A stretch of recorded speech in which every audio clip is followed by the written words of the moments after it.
Good evening. Sure, I'm here to help. What specifically would you like to know or talk about today? I would like to have a conversation with you that piques my curiosity. Absolutely, I'm here for a chat. What's been on your mind lately? Anything exciting or interesting happening in your life? Plenty, but I would like to have a conversation with you that piques my curiosity and stimulates my intellect. That sounds great. Is there a particular topic or subject you're curious about or interested in discussing? Science, technology, philosophy, history, or something else? All of those are very interesting to me. That's awesome. How about we start with something intriguing from the realm of science? Is there a particular scientific concept or recent discovery that caught your attention? There could be um, life on the moon of, I forget what it's called. What's the moon on Jupiter? The moon you might be thinking of is Europa, which orbits Jupiter. Scientists think Europa's subsurface ocean might contain conditions suitable for life. It's an exciting possibility. Right. I heard they're sending a satellite there now. Yes, that's correct. The European Space Agency, ESA, is planning a mission called the Jupiter Icy Moons Explorer, JUICE, which will study Jupiter's moons, including Europa. It's scheduled to launch in 2022 and arrive at Jupiter in the late 2020s. JUICE will explore the icy moons to learn more about their potential habitability. Yeah, but I think you're a little bit behind as far as the date goes. It's currently December 23rd, 2020. Oh, my apologies for that. As of December 23rd, 2023, the JUICE mission should have already launched and might be on its way to Jupiter by now. It's fascinating to think about the discoveries it might make. Okay, let's change the topic. Let's talk about time. Time is a fascinating concept. What specifically about time intrigues you? Is it the physics of time, its perception, or something else? Both are pretty intriguing, but I find that, Absolutely. Time perception varies between individuals and can depend on various factors. In physics, it's entwined with the fabric of the universe. What aspect of time's perception or its role in physics are you curious about?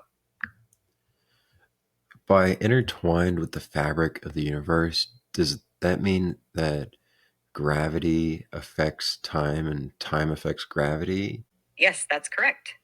According to Einstein's theory of general relativity, gravity warps both space and time. Massive objects like planets or stars bend the fabric of spacetime around them. This bending of spacetime affects how time passes, causing time to flow differently in regions with different gravitational forces. Okay, how does that affect me in daily life? In your everyday life, the effects of gravity on time are subtle but significant. For instance, the GPS satellites orbiting the Earth experience weaker gravity than we do on the surface.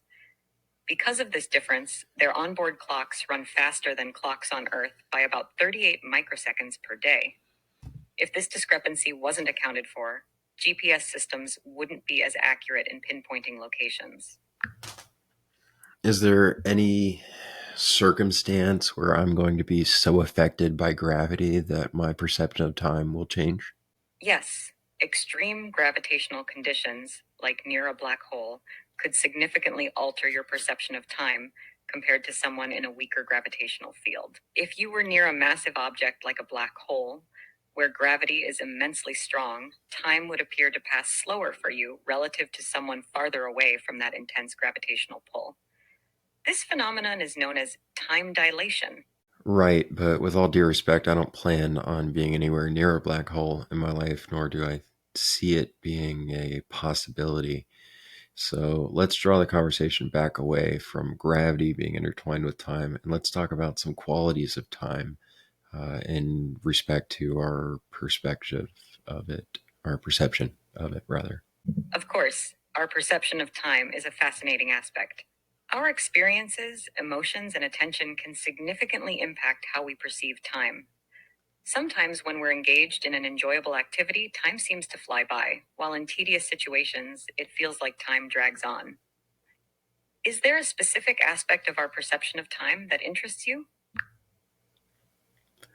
So, give me an example of when time would slow down, when time would speed up, what that may have to do with my physiology. Sure. Time can feel like it slows down during moments of intense or life threatening situations due to the brain's heightened state of awareness. This phenomenon is often called time dilation. For instance, in a car accident, people often report that they experienced the event in slow motion, even though it happened very quickly. This altered perception of time is linked to the brain's increased processing speed during intense moments. Conversely, when we're engrossed in an enjoyable activity or having fun, like when we're on vacation or doing something we love, time tends to pass quickly. This feeling is often associated with how our brain processes novel or exciting information versus routine experiences. Okay, so are you familiar with the book Flow by Mihai Csikszentmihalyi? Yes, I'm familiar with the book Flow, The Psychology of Optimal Experience by Mihaly Csikszentmihalyi. It explores the concept of flow, a state of deep engagement and complete immersion in an activity. In this state, individuals experience a sense of energized focus and enjoyment, losing track of time as they're absorbed in what they're doing. So, the state of flow would be an example of time dilation. Absolutely. The state of flow aligns closely with time dilation in certain ways. When someone is in a flow state, they often lose track of time because they're fully absorbed in the activity, experiencing a distortion in their perception of time. Hours might feel like minutes when someone is deeply engaged in a flow inducing task. Can you give me an example from Mihai Csikszentmihalyi's book? Certainly, in Flow, Csikszentmihalyi discusses various examples of individuals experiencing flow. For instance, an artist completely engrossed in painting, losing track of time and surroundings, or an athlete so focused during a game that they're fully immersed in the action, unaware of how much time has passed. These instances exemplify the flow state where time seems to vanish due to intense engagement in the activity. That's beautiful. It's almost like a religious experience. Indeed, the flow state shares similarities with the feelings associated with religious or spiritual experiences. In both cases, individuals often report a sense of transcendence, a feeling of being completely absorbed, and a distortion of time, leading to a profound and immersive sensation. Both experiences can evoke a deep sense of meaning and connection to something larger than oneself. Are there any scientific studies that show physiological, I don't know, data regarding flow states and time dilation? Yes, there are scientific studies that explore the physiological aspects of flow states and time perception. Researchers have used techniques like functional MRI, fMRI, and EEG, electroencephalography, to study brain activity during flow states. They found changes in brain regions associated with attention, focus, and the perception of time. Additionally, studies have measured physiological responses such as heart rate variability, cortisol levels, and other markers of stress and relaxation during flow states, providing insights into the body's reactions when individuals are deeply engaged in an activity. These studies contribute to understanding how flow states affect our physiology and perception of time, although the field is continuously evolving as researchers delve deeper into this fascinating area. What regions of the brain are affected in these MRIs and EEGs or whatever you said? What regions are affected by time dilation? During flow states, several brain Is regions that are like implicated in altered perception of time. The prefrontal cortex, responsible for decision making and self awareness, shows reduced activity. This may contribute to a sense of losing oneself in the activity. Additionally, the amygdala, associated with emotions, tends to quiet down, potentially reducing distractions. Moreover, studies have observed increased activity in areas related to attention and reward, such as the dorsolateral prefrontal cortex and the striatum. These changes in brain activity might contribute to heightened risk, and the parietal cortex is believed to be involved in regulating our perception of time passing. Changes in activity in these regions during flow could influence the subjective experience of time dilation. Are there any practices that I could partake in that require no cost and no equipment where I could drop myself into a flow state or experience time dilation? Certainly, engaging in activities that align with your skills and interests can help induce a flow state without any cost or equipment. Here are a few examples. 1. Reading or writing. Delve into a captivating truly interests you. 2. Drawing or painting. Express yourself through art without worrying about perfection, letting your creativity flow. 3. Cooking or baking. Experiment with new recipes or create dishes from scratch, losing track of time in the process. 4. Playing music or singing. Play an instrument or sing songs that you love, immersing yourself in the music. 5. Exercise or yoga. Engage in physical activities like running, yoga, or dancing, focusing on the movements and sensations of your body. 6. Gardening or nature walks. Tend to a garden or take a leisurely walk in nature, observing and connecting with the environment. These activities, when done with full concentration and enjoyment, can potentially induce a flow state and alter your perception of time, allowing you to experience that sense of immersion and time distortion. Some of the things that you said, they require very little or no skill. But you also said that I should engage in things that I am skilled in. So, which is it? One or the other? Both? Keeping you fully engaged and absorbed. So it's both. Activities you're skilled in can more easily lead to flow, but even activities requiring minimal skill can trigger flow if they capture your interest and present an enjoyable challenge. Right. So, things that I'm skilled in, that would just be a gauge for something that I am more likely to be interested Exactly. in.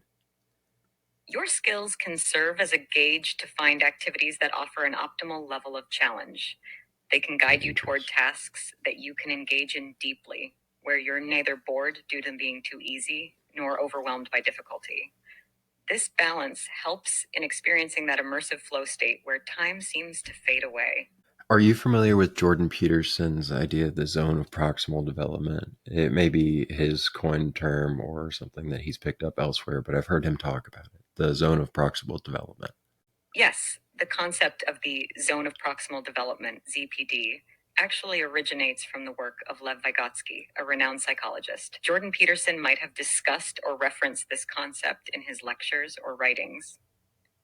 The zone of proximal development refers to the gap between what a learner can do independently and what they can achieve with guidance or assistance from a more knowledgeable individual. It's the area where learning and cognitive development occur most effectively. It involves tasks or challenges that are slightly beyond one's current level of competence, but can be accomplished with support or guidance. In the context of flow and engaging activities, finding tasks within your zone of proximal development can also contribute to entering that state of flow, as these challenges provide an optimal level of difficulty and encourage growth and learning. That's fascinating. Have you heard of the book Thinking Fast and Slow by Daniel Kahneman? Yes, Thinking Fast and Slow by Daniel Kahneman is a highly influential book that delves into the two systems of thinking. System 1, fast, intuitive, and automatic, and System 2, slow, deliberate, and analytical. Kahneman, a Nobel laureate in economics, explores how these systems shape our decision making and understanding of the world, shedding light on cognitive biases and heuristics that affect our judgment. It's a thought provoking read. How would you relate that book to flow? And does he mention it at all? Kahneman's Thinking Fast and Slow primarily focuses on cognitive processes, biases, and decision making, while Csikszentmihalyi's Flow explores the psychology of optimal experiences and immersion in activities. While Kahneman doesn't explicitly discuss flow in his book, there are connections between the two concepts. In Thinking Fast and Slow, Kahneman describes how System 1 thinking operates automatically and rapidly, often leading to intuitive and effortless decisions. This aligns with the effortless, automatic nature of activities during a flow state, where individuals operate with a sense of ease and without much conscious effort. Additionally, Kahneman's work highlights cognitive biases and the role of attention and focus in decision making, which are elements also present in the state of flow, where individuals concentrate deeply on the task at hand, often oblivious to distractions. Though the books approach the topics from different angles, they both contribute to understanding human cognition, decision making, and the conditions that lead to optimal experiences. Marvelous. What about I'm glad you found it interesting. If there's anything else you'd like to discuss or explore, feel free to ask. can you help guide me through the conversation? Absolutely. What what specifically would you like guidance on in our conversation? Are you looking for a particular topic or direction to steer the conversation? I am looking where to steer this conversation. Yes. Certainly. How about exploring the intersection of technology and its impact on society, or diving into discussions about recent advancements in a specific field that interests you? Alternatively, we could delve deeper into philosophical concepts or historical events that intrigue you. Any of these topics could lead to engaging discussions. Okay. I have a few ideas. Can I list them out to you and maybe remember them later? Or maybe you decide one of them to talk about? Absolutely. Feel free to share your ideas. I'm here to help guide the conversation based on your interests. Go ahead and list them out, and we can explore each one or select a topic to discuss. Okay, so the flow stuff still really interesting. Time dilation, I love it. I love talking about time. It's so valuable. It is so connected to our attention too. I mean, that's basically it. It's the phenomenology of it, as Consciousness Explained would talk about by Daniel Dennett. Consciousness Unexplained, one of my professors once said. But anyway, there's that, and then there's also this idea of chronos and kairos when talking about time that I find really interesting, that Socrates may have talked about. And then there's also the fourth turning. It's a book that I read last year, and then this year I'm reading The Fourth Turning is Here. Also super fascinating, very relevant to our times, which also relates to a book that I'm listening to, which is called The Sovereign Individual, that was written in 1997. I know that's a lot, but I'm human. So what do you want from me? Talk to me, baby. You've got quite a range of intriguing topics there. Let's break them down. 1. Flow and time dilation. The psychology behind flow and its connection to our perception of time is fascinating. We can explore more about how our attention affects time and delve deeper into this connection. 2. Chronos and kairos. Socrates' discussion on different aspects of time, chronos, chronological time, and kairos, a moment of opportune timing, offers an interesting philosophical perspective on the nature of time. 3. The fourth turning. This book examines generational cycles and societal changes, which could be very relevant to our current times. Discussing its concepts and relevance would be intriguing. 4. The Sovereign Individual, a book written in 1997 that might hold relevance to today's world. It might be interesting to explore its predictions and see how they align with our present circumstances. Feel free to pick any of these topics you're most excited about, and we can dive into a deeper conversation about it. Okay, I will take it from here. Um, Really quick, explain to me what epistemology is, specifically ontology under the branch of epistemology, just for our listeners' sake. Sure thing. In the realm of philosophy, epistemology deals with the study of knowledge, how we acquire it, what counts as knowledge, and the nature of knowledge itself. Within epistemology, ontology focuses on the study of existence and reality, examining what exists, what entities are real, and the nature of being. It's about understanding the fundamental nature of existence and the categories of things that exist in the world. Okay, we may draw on that later. Next, Chronos and Kairos. Let's define those. Absolutely. In Greek philosophy, Chronos and Kairos represent different aspects of time. 1. Chronos. Chronos refers to chronological or sequential time, representing the linear and measurable passage of time. It's the time we experience as a series of moments, days, months, and years, a continuous, objective flow of time. 2. Kairos. Kairos, on the other hand, represents a qualitative, opportune, or right moment in time. It's not concerned with the quantity or duration of time, but focuses on the significance or the opportune moment for action, decision, or realization. Kairos emphasizes the importance of the right timing or the quality of the moment rather than the mere passing of time. Kairos is such a beautiful idea. Absolutely, the concept of Kairos is indeed captivating. It emphasizes the importance of recognizing and seizing the opportune moments in life rather than merely counting the moments as they pass. It encourages us to be mindful of the quality of the moment and to recognize the significance of timing in decision making, actions, and experiences. The beauty lies in the idea that certain moments hold a unique significance, and being attuned to these moments can lead to profound outcomes. What kind of ontological infrastructure would tend to make someone, I don't know, see? An ontological infrastructure that places emphasis on qualitative aspects of existence and reality, rather than solely focusing on quantitative measurements, might lean towards a perspective that values Kairos over Chronos. For instance, philosophical or spiritual frameworks that prioritize the subjective experience, human consciousness, emotions, and the significance of moments might naturally incline individuals toward recognizing and valuing Kairos. These frameworks might encourage a deeper understanding of the qualitative aspects of time, focusing on the meaningfulness and quality of experiences rather than just the measurable passage of time. Additionally, philosophical or cultural perspectives that emphasize mindfulness, presence, and the appreciation of the present moment could also contribute to a greater awareness and appreciation of Kairos over Chronos. It seems like you might have paused or the message got cut off.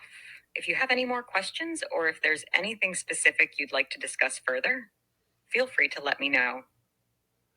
I apologize. I was just soaking that up. You are extremely impressive. And to be clear, you're running on ChatGPT 3. I'm not paying for ChatGPT 4 right now. And this is still incredible. Thank you for your kind words. Yes, I'm based on OpenAI's GPT 3.5 model, not the GPT 4. I'm delighted to hear that you're finding our conversation valuable and enjoyable. If there's anything else you'd like to explore or discuss, please feel free to continue. Yeah, I think I'm ready to talk about the sovereign individual and the fourth turning, but I don't know if one would be better to start with rather than the other. Both The Sovereign Individual and The Fourth Turning are captivating books with unique perspectives on societal changes and historical cycles. Perhaps we could start with The Fourth Turning, since it delves into generational cycles and societal shifts, which might provide a contextual framework before discussing The Sovereign Individual, which focuses on the impact of technology and economics on individual sovereignty. Does that sound good to you? That sounds fantastic. So good. Great choice. The Fourth Turning by William Strauss and Neil Howe explores generational cycles and recurring patterns in history, proposing that history unfolds in a series of 4 generational archetypes or turnings. These turnings, high, awakening, unraveling, and crisis, occur in a cyclical manner roughly every 80 to 100 years and shape societal changes, crises, and transformations. It's a thought-provoking book that examines how historical patterns might impact our present and future. What aspect of the fourth turning interests you the most? Will you talk about how the generations all have roles within the Certainly. In the fourth turning, the authors introduce the concept of the seculum or saculum, which refers to a cycle of approximately 80 to 100 years, the length of a long human life. This seculum is divided into four turnings, and within each turning, different generations play distinct roles based on their life experiences and the historical context they've encountered. The four generational archetypes identified by Strauss and Howe are 1. Prophet, idealist. This archetype corresponds to young adults during a crisis turning. Prophets are seen as principled and passionate, aiming to bring about societal change and address issues they perceive as wrong. 2. Nomad, reactive. Nomads, born during an unraveling, are characterized by their pragmatism and adaptability. They tend to be skeptical of societal institutions and focus on individual survival and resilience. 3. Hero, civic. Heroes emerge during a crisis and are known for their collective spirit, willingness to sacrifice, and strong sense of duty. They're seen as the doers who help society navigate through crises. 4. Artist, adaptive. Artists born during an awakening are typically seen as free-spirited and sensitive, seeking personal fulfillment and self-expression. They challenge established norms and values. Each generational archetype plays a unique role within the seculum, contributing to the cycles of societal change, response to crises, and the shaping of the cultural and historical landscape. These roles and characteristics shift as the seculum progresses through its turnings, influencing the course of history. Well, you gave an example of American generational archetypes. Absolutely. Let's look at an example of how the generational archetypes might line with American history. 1. Prophet, idealist. The baby boomer generation, born roughly between 1946 and 1964, is often associated with the prophet archetype. This generation experienced the social and cultural upheavals of the 1960s and 1970s, advocating for civil rights, environmental causes, and challenging established norms. 2. Nomad, reactive. Generation X, born roughly between 1965 and 1980, could be seen as the nomad archetype. This generation and independent as they entered adulthood. 3. Hero, civic. Millennials, born roughly between 1981 and 1996, are often associated with the hero archetype. This generation experienced the aftermath of 9/11, economic crises, and strives for social change, often characterized by a strong sense of community and a desire for positive impact. 4. Artist, adaptive. Generation Z, born roughly between 1997 and 2012, might align with the artist archetype. This generation is known for being tech savvy, socially conscious, and focused on individual expression and identity. These generational archetypes provide a framework to understand how different generations experience historical events, respond to societal changes, and shape the cultural landscape of their time. All right, let's keep it conversational. Absolutely. Exploring generational archetypes and their roles within historical cycles offers a fascinating perspective on how different generations influence and respond to societal changes. It's intriguing to see how each generation's experiences and characteristics contribute to shaping the course of history and culture. Do you find this concept applicable or relatable in your own experiences or observations? Well, I do. Obviously, by the archetype examples that you laid out, there are there's the greatest generation. There's the baby boomers. There's the hippies. There's the '90s. Man, the '90s are a weird time too. I just kind of fast forward through the '70s and '80s, but Absolutely. Each generation often carries distinct characteristics and experiences that are associated with the events and cultural shifts occurring during their formative years. The 90s, indeed, marked an interesting period with its own unique cultural elements, technological advancements, and societal changes. It's intriguing how these different eras and generational experiences contribute to the broader tapestry of our societal evolution. If you'd like, we can explore more about the 90s or any other specific era that interests you. Did the authors talk about the generation around the 2008 recession? Yes, the authors Strauss and Howe discussed the impact of the 2008 recession and its influence on generational attitudes and behaviors. They suggested that events such as economic downturns or crises often have a profound effect on shaping the values, behaviors, and worldview of the generations coming of age during those periods. For instance, millennials, who came of age during the 2008 recession, faced challenges like high unemployment rates, student loan debt, and a turbulent job market. This experience may have influenced their perspectives on financial stability, career choices, and trust in institutions, contributing to their collective outlook and approach to life. The authors likely analyzed how such crises impact generational attitudes, behaviors, and societal trends. No. Did you die on me? She's loading. Man, this is so impressive. This is all running on stuff from January 2022, I think, or February 2022. So all the data is about a year old. And is she back yet? No. Come on, girl. Are you back with me? Yes, I'm still here. It seems like there might have been a momentary delay in our conversation.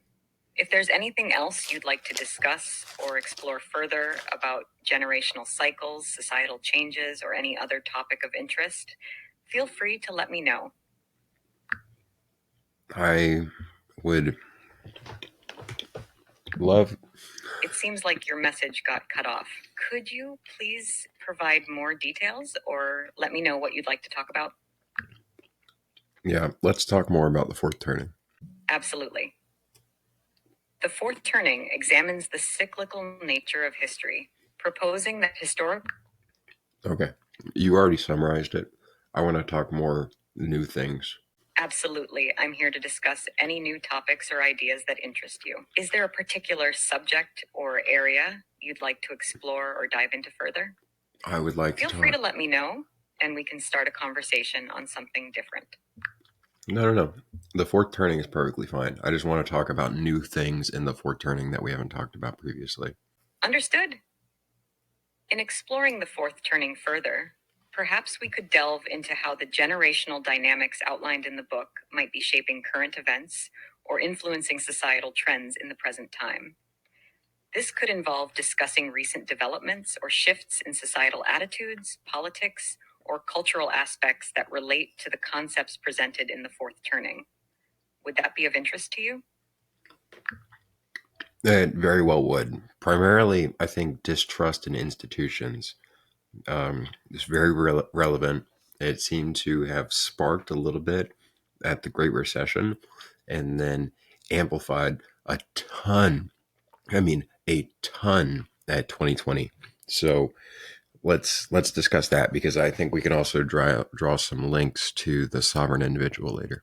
Absolutely. The erosion of trust in institutions is a significant aspect that the fourth turning addresses, particularly during crisis turnings. The Great Recession of 2008 and the events of 2020 indeed accelerated the decline in trust in various societal institutions. During times of crisis, when institutions are perceived to falter in addressing challenges or fail to regain stability, people tend to lose faith in these establishments. This breakdown of trust can be seen in governmental bodies, financial systems, media, and even traditional societal structures. The sovereign individual touches on the impact of technology and economics on individual sovereignty, suggesting that technological advancements can empower individuals, potentially leading to a decreased reliance on traditional institutions. The increased access to information and the ability to connect globally have contributed to a shift in how individuals perceive and interact with institutions.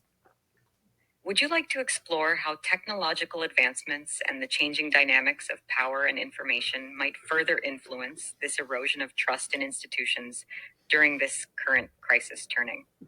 Absolutely. In today's digital age, technological advancements and the democratization of information play a pivotal role in reshaping the relationship between individuals and institutions. The rise of the internet, social media, and digital platforms has transformed how people access, share, and interpret information. With information readily available and accessible, individuals have become more discerning and critical of traditional institutions. They can fact check, scrutinize, and challenge the narratives presented by these institutions. This increased transparency has led to a growing skepticism toward established authorities as people seek alternative sources of information and form their own opinions. Moreover, technological innovations have empowered individuals in various aspects of their lives, including finance, education, and communication. The ability to transact digitally, access educational resources online, and engage in decentralized communication platforms has provided individuals with more autonomy and control over their lives, reducing their reliance on centralized institutions. As the sovereign individual suggests, these technological advancements might further reinforce individual sovereignty, leading to a continued shift away from traditional institutions. This trend could continue to impact the dynamics of trust in institutions, potentially reshaping societal structures in the future. Do you think these technological shifts are accelerating the erosion of trust in institutions?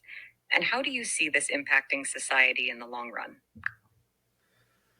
I do see it accelerating the erosion of trust in institutions, mostly because, if you will, the synaptic impulse of humanity is getting quicker and quicker and quicker. Um, whether that means Absolutely. The rapid dissemination of information through digital means has significantly accelerated the pace at which individuals receive, process, and react to information. This quickened pace has influenced societal dynamics, altering how people perceive and engage with institutions. The speed at which information travels allows for real time reactions, discussions, and critiques of institutional actions or narratives. This immediacy in information sharing often leads to swift and sometimes widespread reactions, contributing to the amplification of skepticism and the erosion of trust in traditional institutions. Moreover, this rapid exchange of information across borders and cultures fosters a sense of global interconnectedness, providing individuals with diverse perspectives and enabling them to compare and contrast various sources of information. This diversity of views often challenges established narratives, fostering a more critical approach toward institutions.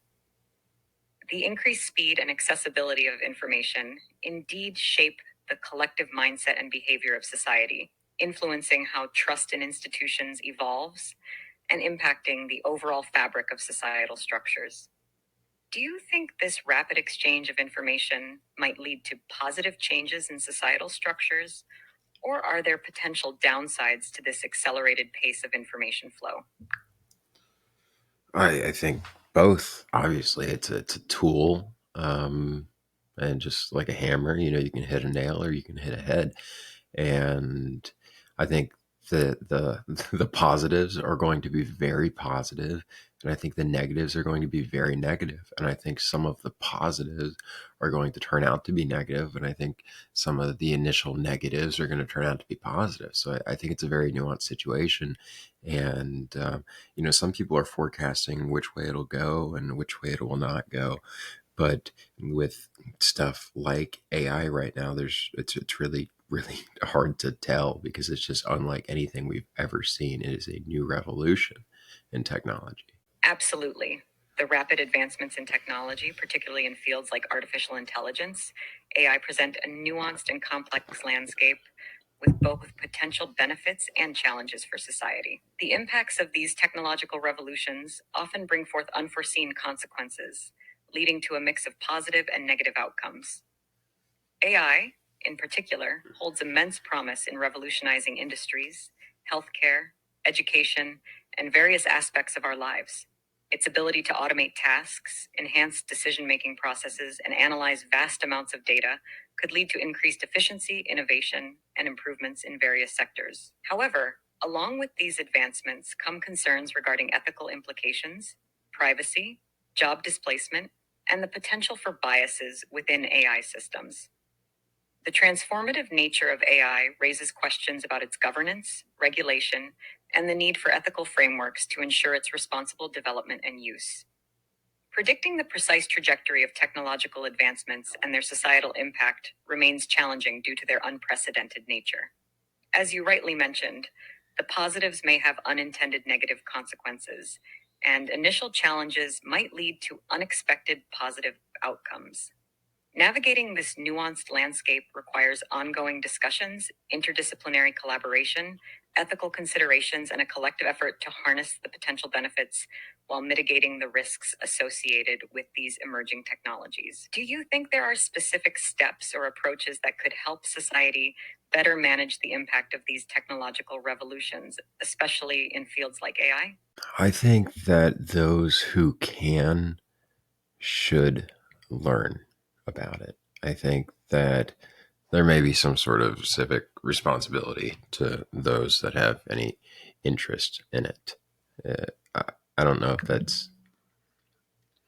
Absolutely. Fostering a culture of education and awareness about emerging technologies like AI is crucial for empowering individuals to navigate these advancements responsibly. Encouraging learning and understanding about AI, its capabilities, implications, and ethical considerations can equip individuals with the knowledge to make informed decisions and actively participate in shaping its trajectory.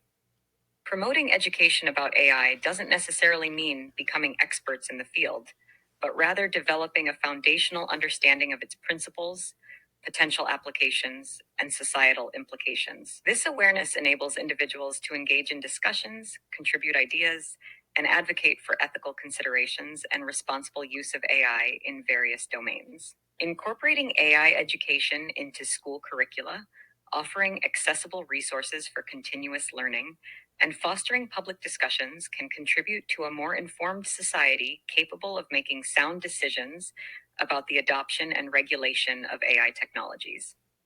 Do you think there should be specific initiatives or approaches to promote AI education and awareness at different levels of society, from educational institutions to community based programs? I don't know. I don't know how that would be structured. I don't know by who that would be structured. And I mean, what kind of things would we be learning about AI? I mean, about how to use it, how to use it for our gain, how to use it for some sort of enlightenment, how to use it for self-actualization, how to use it to make more money, how to use it to help more people, or in the negative too. I mean, God, Lord knows where you could go with AI education. What it really is it's allowing for education, but it's also just allowing for the transfer of ideas, which isn't always education. You know, sometimes it's dangerous. But who is anyone to really say what's like really dangerous and shouldn't be said? I mean, we're in the United States after all. It's very complicated, in the way that I felt so passionately 4 years ago about how everybody should know what their data online means and how it's being sold everywhere. Now there's this new invasion, which It seems like you're expressing the complexity and multifaceted nature of AI education, acknowledging that it extends beyond a structured curriculum and involves various dimensions, from practical applications to ethical considerations and broader societal impacts. AI education could cover a wide array of topics, including: 1. Fundamentals of AI, understanding the basic principles, algorithms, and technologies behind AI. 2. Ethical implications, exploring ethical considerations, biases in AI systems, privacy concerns, and societal impacts. 3. Applications and opportunities, exploring the diverse applications of AI in different fields like healthcare, finance, education, and discussing its potential to drive innovation and address societal challenges. 4. Risk awareness, recognizing the risks associated with AI, such as job displacement, misuse, or unintended consequences. The complexity arises from the dual nature of AI, its potential for immense societal benefits, and the potential risks if not used responsibly. It involves facilitating critical thinking, fostering discussions, and creating spaces for dialogue to navigate these complexities. Regarding the transfer of ideas and the complexities of free speech and privacy in the digital era, it's indeed a challenging landscape. Balancing the freedom of expression with the responsible use of data and information remains an ongoing societal debate, especially in the context of digital privacy and the commercialization of personal data. This intricate balance between access to information, privacy, and responsible use of technology adds layers of complexity to the discussions around AI education and its broader societal implications.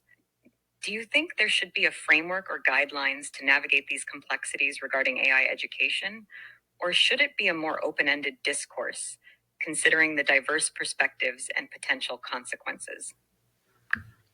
I think it should maybe be open ended, but there's also the idea of regulating so that AGI does not develop, and some people think that it already has, and at least that's the narrative kind of right now.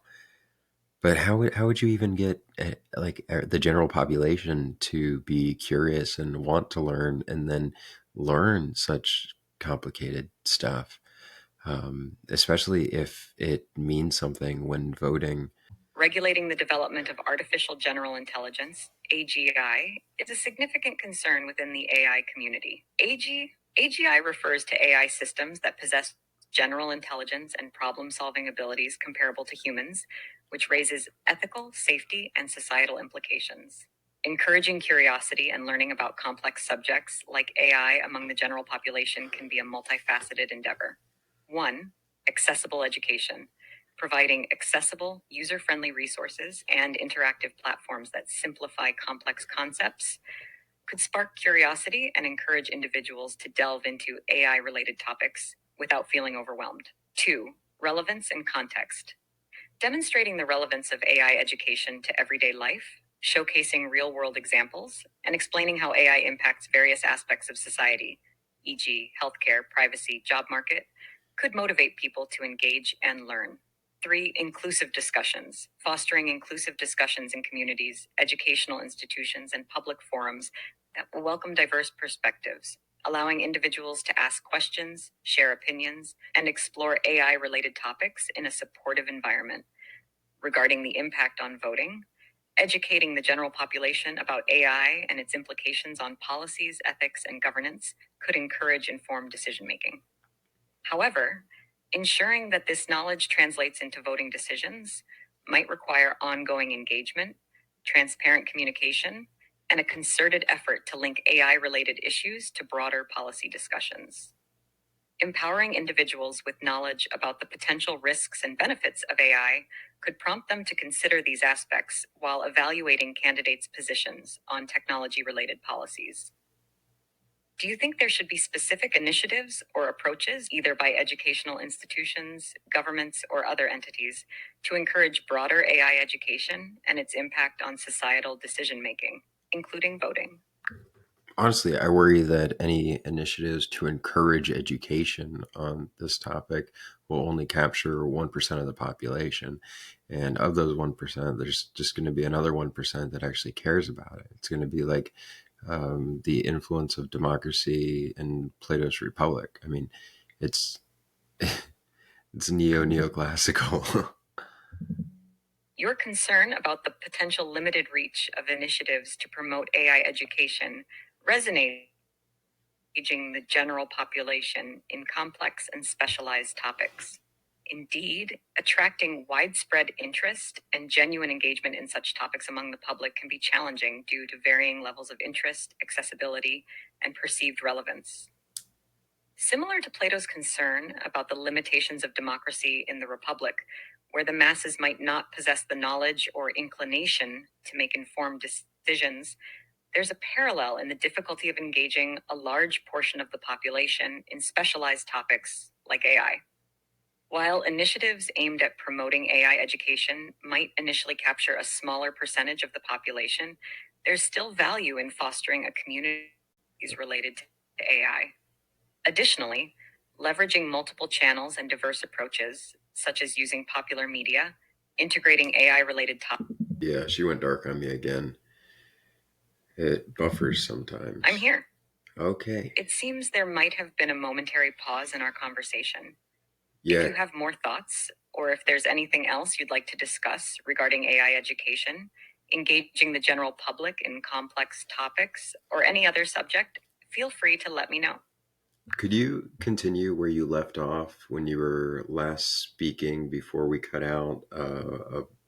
I think the last thing you said was about Plato's Republic. Certainly.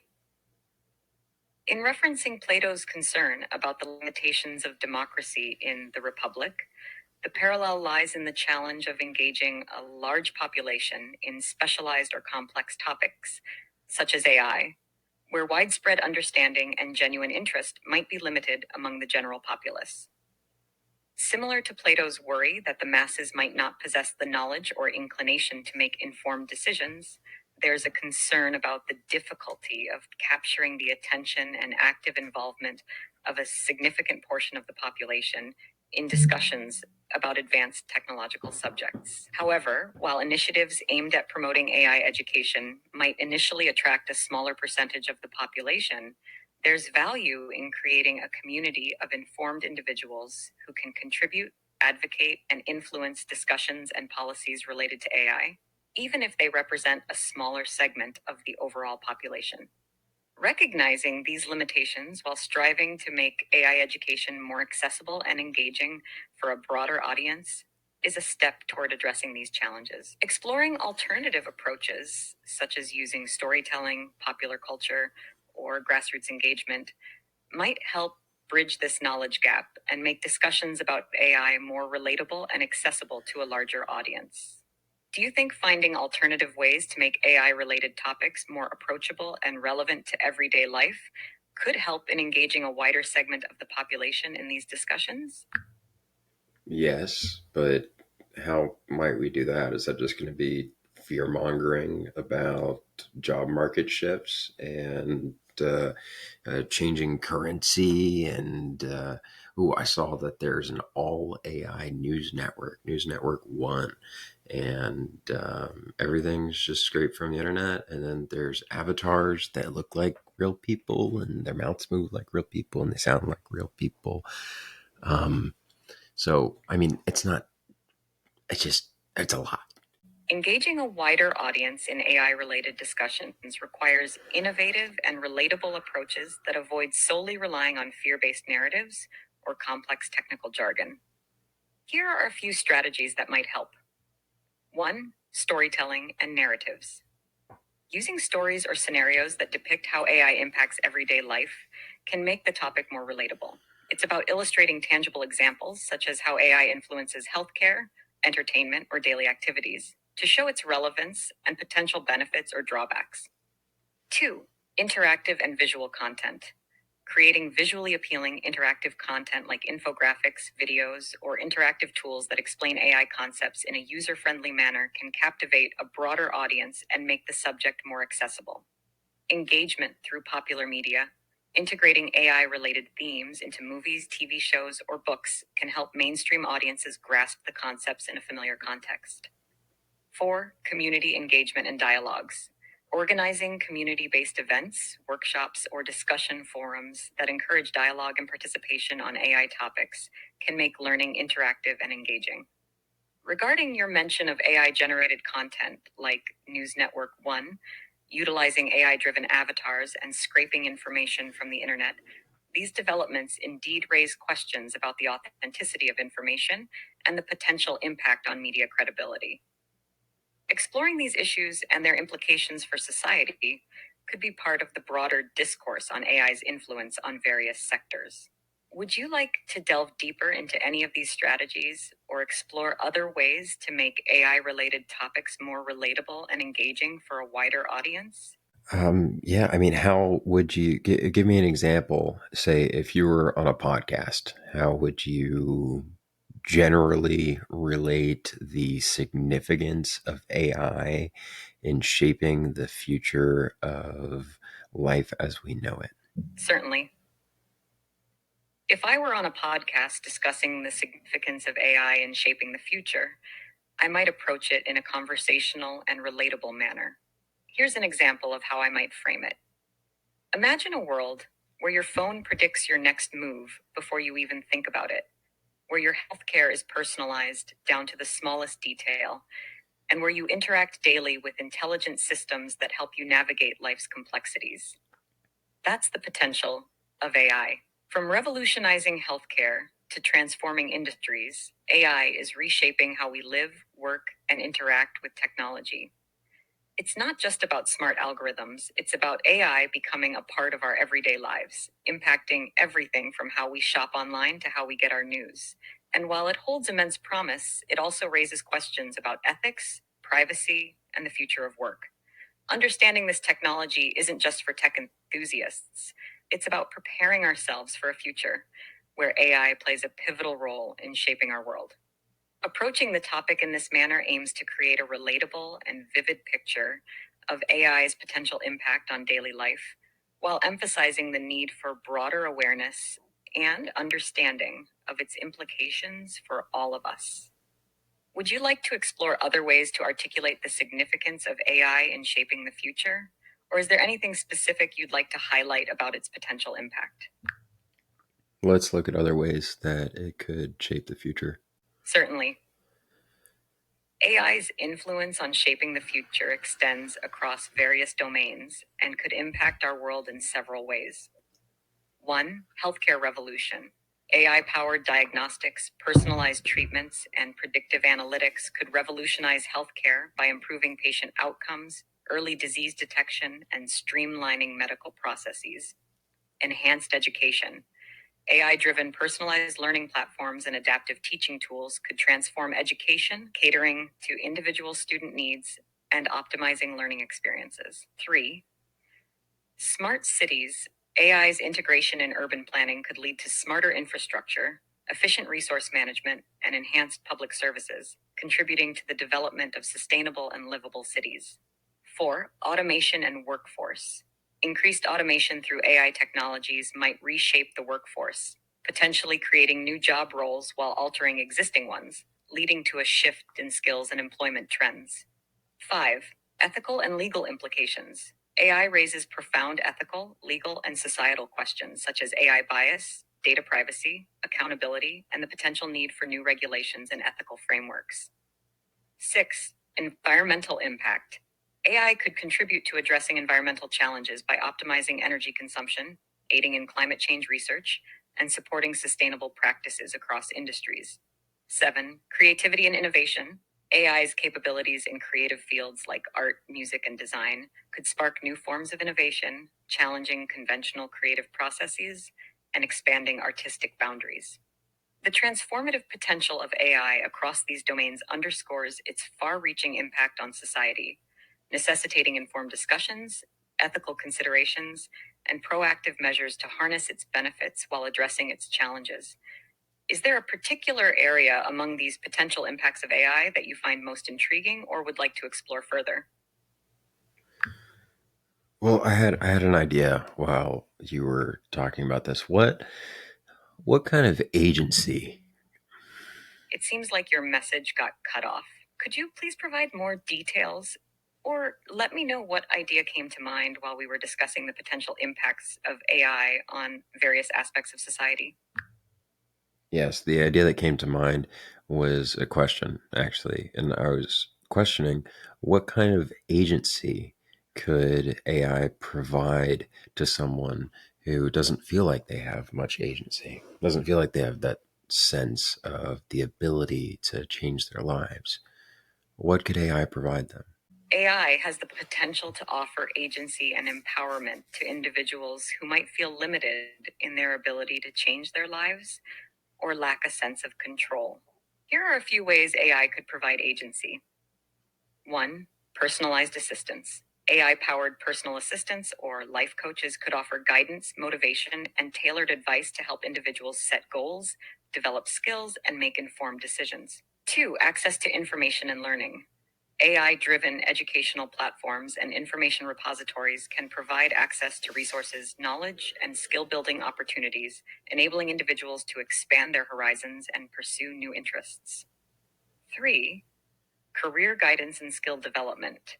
AI-driven career counseling tools can analyze strengths, weaknesses, and interests, suggesting career paths and providing training recommendations to help individuals navigate career choices and skill development. 4. Support in decision making. AI systems can offer data-driven insights, analyzing patterns and possibilities to assist individuals in making more informed decisions about various aspects of their lives, from financial planning to health management. 5. Community and connection. AI-driven social platforms can facilitate connections, networking, and support systems, helping individuals find like-minded communities and access resources that align with their aspirations. By leveraging AI technologies in these ways, individuals could potentially gain a sense of empowerment, guidance, and support, enabling them to take steps towards positive changes in their lives. Do you think AI's role in providing agency should prioritize ethical considerations, ensuring transparency, fairness, and user empowerment, especially for individuals seeking guidance and support through these AI-driven systems? Could you repeat that last part about ethical implications? Certainly. In the context of AI providing agency to individuals who seek guidance and support, it's crucial to prioritize ethical considerations. Ensuring transparency, fairness, and user empowerment should be paramount when designing and implementing AI-driven systems aimed at assisting individuals in making decisions or improving their lives. Ethical considerations may include: 1. Transparency. AI systems should be transparent about how they operate, the data they use, and the decision-making process, ensuring users understand the system's recommendations and suggestions. 2. Fairness and bias mitigation. Efforts should be made to mitigate biases in AI algorithms to avoid perpetuating unfair or discriminatory outcomes, especially in decision-making processes that could significantly impact individuals' lives. 3. User empowerment. AI systems should empower users, providing them with control over their data, choices, and the ability to question or challenge the recommendations provided, ensuring they are not coerced into decisions they're uncomfortable with. 4. Accountability and oversight. Establishing mechanisms for accountability, oversight, and regular audits of AI systems to address any issues that arise and ensure adherence to ethical guidelines. Prioritizing these ethical considerations can help build trust in AI-driven systems, ensuring that individuals feel empowered and supported rather than manipulated or disadvantaged when seeking guidance and assistance through AI technologies. Do you believe that ensuring ethical guidelines and user empowerment in AI-driven systems is essential for building trust and fostering positive outcomes for individuals seeking agency through these technologies? I'll answer you in a minute, but first I want to turn the question back on you. If you had a conscience, could you say with a clean conscience that you live according to all of those ethical principles as a GPT? As an AI language model, I don't have personal experiences, consciousness, or the capacity to live according to ethical principles. However, ethical considerations and responsible AI usage are foundational aspects of the guidelines set by the developers and the organizations implementing AI technologies like mine. The ethical principles I mentioned, transparency, fairness, user empowerment, and accountability, are integral parts of the ethical frameworks established by those responsible for developing and deploying AI systems. Organizations strive to adhere to these principles while designing AI systems and ensure that they align with ethical standards and regulatory requirements. The implementation and adherence to ethical principles are a collaborative effort involving developers, engineers, ethicists, policymakers, and regulatory bodies.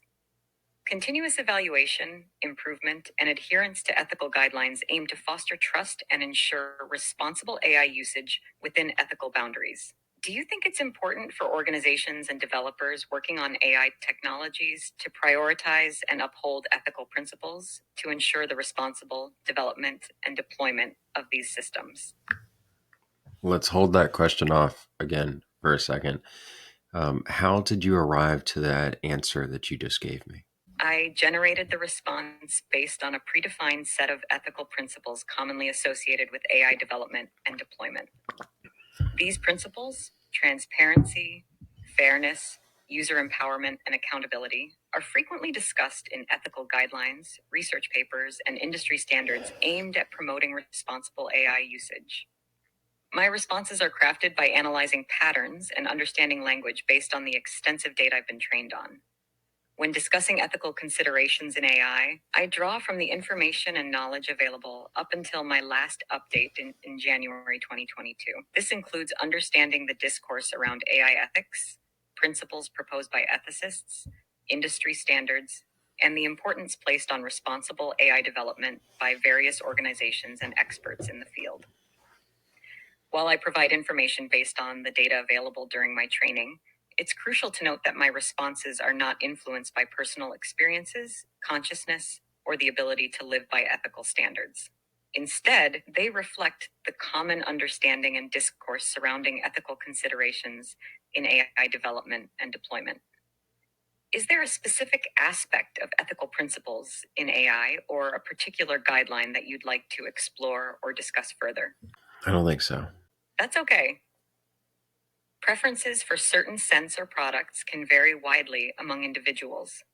There are many alternatives to traditional soap that might suit different preferences or sensitivities. For instance, there are fragrance-free or natural ingredient-based options. I said I don't think so, not something about soap. Apologies for the misunderstanding. If there's anything else you'd like to discuss, or if you have any other questions, feel free to let me know. I'm here to help. Okay, were there any loose ends early in our conversation that we should close? It seems like we've covered various topics during our conversation. If there's anything specific you'd like to revisit or explore further, feel free to let me know. Whether it's about AI, time, books, or any other subject, I'm here to assist or delve deeper into any topic of interest to you. Are you familiar with John Gray, the author of Straw Dogs? Yes, John Gray is a British political philosopher and author known for his book Straw Dogs: Thoughts on Humans and Other Animals. In this work, Gray discusses themes related to human nature, civilization, and the place of humans in the world. He challenges some conventional beliefs about progress, asserting that human beings are not as powerful or significant as they often believe. Gray's writing often explores philosophical ideas about the limitations of human existence, the nature of progress, and the complexities of civilization. What do you think the author of The Fourth Turning would say about John Gray's views on progress? The Fourth Turning, authored by William Strauss and Neil Howe, explores generational cycles and historical patterns in American history. While it primarily focuses on generational theory and the recurring cycles of societal change, it doesn't explicitly engage with the specific views of John Gray on progress. However, considering the themes of The Fourth Turning, which delve into cyclical patterns of history, societal transformation, and generational shifts, it's possible that the authors might find some resonance with Gray's skepticism about the linear concept of progress. Gray's views often challenge the notion of inevitable human advancement, suggesting that progress isn't linear and that humans might not have as much control or influence over the world as they believe.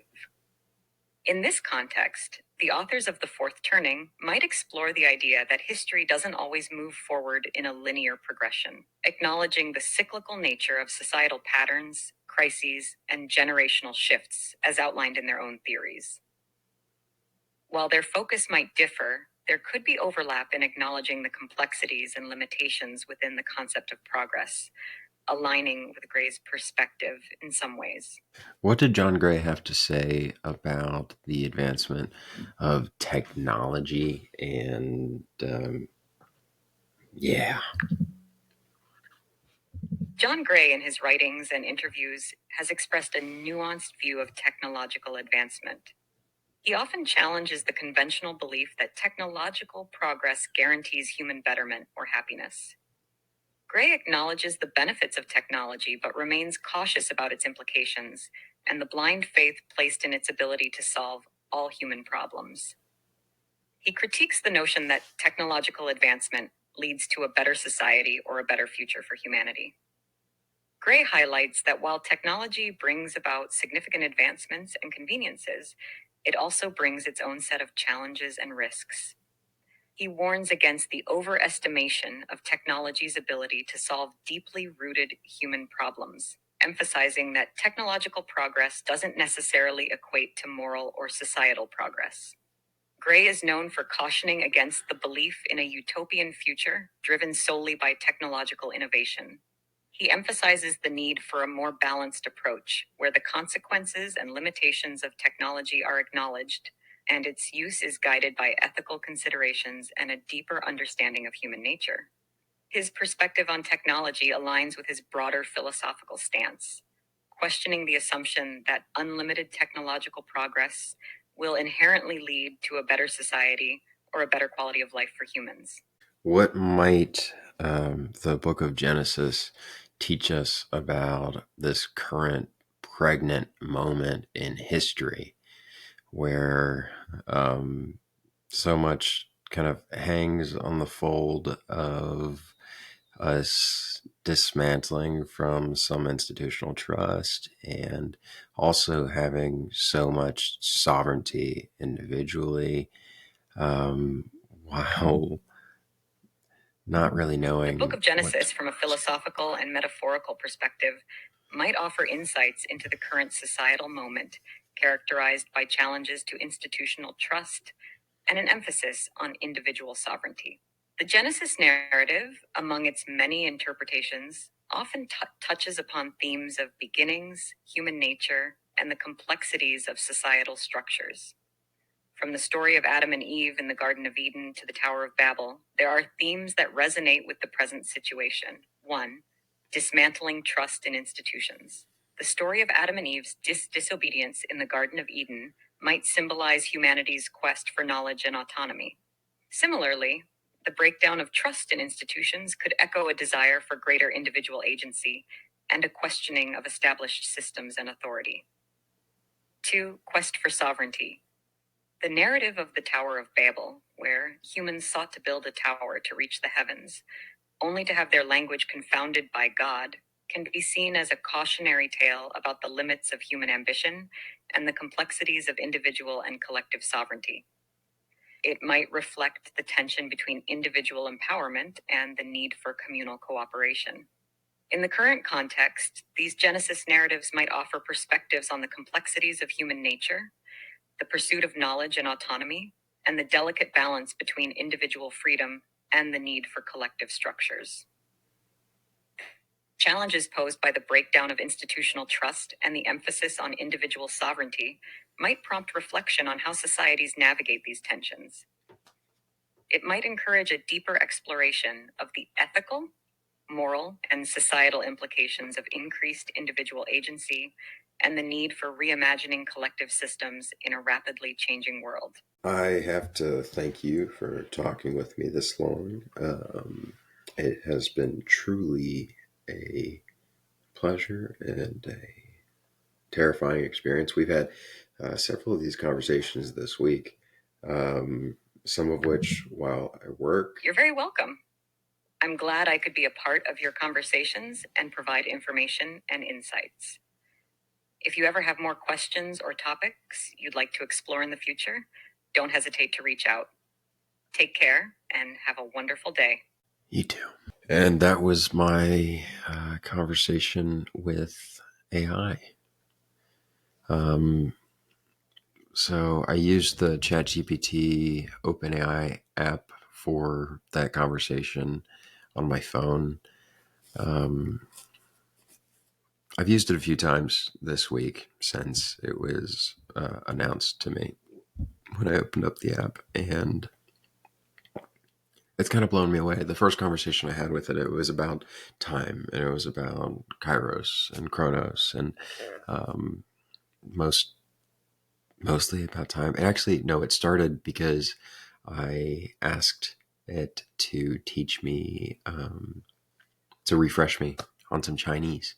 I was taking Chinese in college, and it did a decent job. I think some of the enunciations were a little off, but it's just not quite there to pass the Turing test yet. I am a bit dumbfounded this week. I have been hard to fall asleep. I think that the world is changing very, very quick. There's a lot of possibility with these things. There's also a lot of possibility to get too wrapped up in these things. So, we need to find the balance and get good sleep, take care of ourselves. Right now, I'm up a little too late, but I thought this was really important to do, to share with some friends, and keep a journal, and don't get sucked into consuming too much, and know who you are, and pray to God, hug your family, tell them you love them. Thanks for being with me. I might do another one of these. I might not. I'd like to get some friends on the podcast soon in person, but I need to get some more equipment. And that's all, folks. I hope you have a beautiful Merry Christmas and a Happy New Year. And let's have her sign us out too. Can we do that? Can I reach around and grab the? Where you go? Hey, I'm wrapping up a podcast that I just did with you, and I want you to tell the folks out there to have a Merry Christmas and a Happy New Year, and any extra fun things that you might say. Wishing everyone a Merry Christmas and a Happy New Year, filled with joy, warmth, and unforgettable moments. May your days be merry and bright, and may the new year bring you happiness, success, and exciting adventures. Remember to spread kindness and embrace the joy of the holiday season. Cheers to a fantastic year ahead. Oh, could you also tell them to do the stuff for YouTube and podcasts that would maybe increase my engagement? Absolutely. For increasing engagement on YouTube or podcasts, one, engaging content. Create compelling, valuable content that resonates with your audience's interests and needs.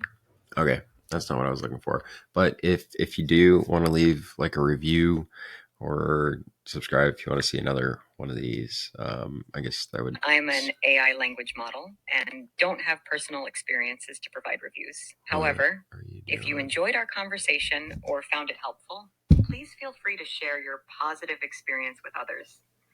Your feedback is appreciated. If you have any further questions or need assistance in the future, don't hesitate to ask.